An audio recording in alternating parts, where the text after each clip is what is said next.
tous et à toutes, bienvenue dans ce ministère qui est le vôtre, puisque c'est un ministère à énergie positive. Quand vous êtes les territoires à énergie positive, vous êtes chez vous. Donc aujourd'hui, il y a à peu près 400 territoires qui sont reconnus, dont vous faites donc aujourd'hui partie, et qui, par leur imagination, leur mobilisation, leur réalisation, d'abord ont vu concrètement valider leur démarche, parce que souvent, beaucoup d'entre vous étaient déjà engagés sur des démarches d'excellence environnementale, et le fait de vous voir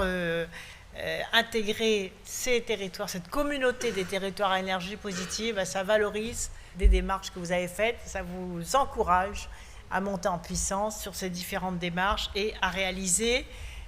finalement l'application concrète de la loi de transition énergétique. Ce que je voulais vous dire, c'est que ce que vous faites, c'est formidable, que vous avez suivi aussi le cahier des charges que j'ai voulu assez simple, qui recouvre les 6 piliers de la loi de transition énergétique, notamment les énergies renouvelables, les économies d'énergie, les éléments aussi de biodiversité, la question des transports propres, la question de l'économie circulaire, les territoires zéro gaspillage, zéro déchet, la rénovation aussi de l'éclairage public sur lequel vous vous engagez, l'agriculture durable souvent qui prend le relais aussi des actions que vous menez, bien évidemment les démarches zéro pesticides. Alors toutes les communes qui sont dans les territoires à énergie positive doivent maintenant adhérer à la charte zéro pesticide, aussi à l'intégration,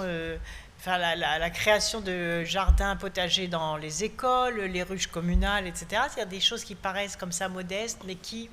ont une valeur patrimoniale et une valeur d'éducation à l'environnement qui sont très importantes.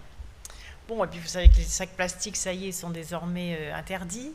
Certains d'entre vous, d'ailleurs, avaient anticipé. Et maintenant aussi, c'est une occasion, pourquoi pas, de développer aussi des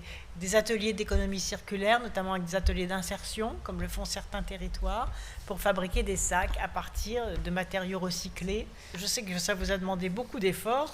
de monter tous ces projets, mais au bout du compte, la récompense est là, parce que la population aussi y adhère. Ensuite, parce que ça crée des économies d'énergie, donc c'est bon pour le pouvoir d'achat, que ça crée des emplois locaux, et puis surtout que ça contribue à la réduction des émissions de gaz à effet de serre. Donc c'est aussi la présidente de la COP que je suis qui vous remercie, qui vous félicite, qui vous demande d'en faire encore plus. C'est ce qui va permettre de nous garder en dessous du réchauffement climatique de 2 degrés, si possible 1,5 degré. Car si nous parvenons à réaliser cela, comme nous l'avons dit à la conférence de Paris sur le climat, nous réussirons aussi à faire reculer tous les drames qui sont liés au dérèglement climatique d'une part, et d'autre part donner un nouvel espoir, parce que avec toutes ces actions, c'est aussi la lutte contre la pauvreté, la lutte contre les inégalités, et puis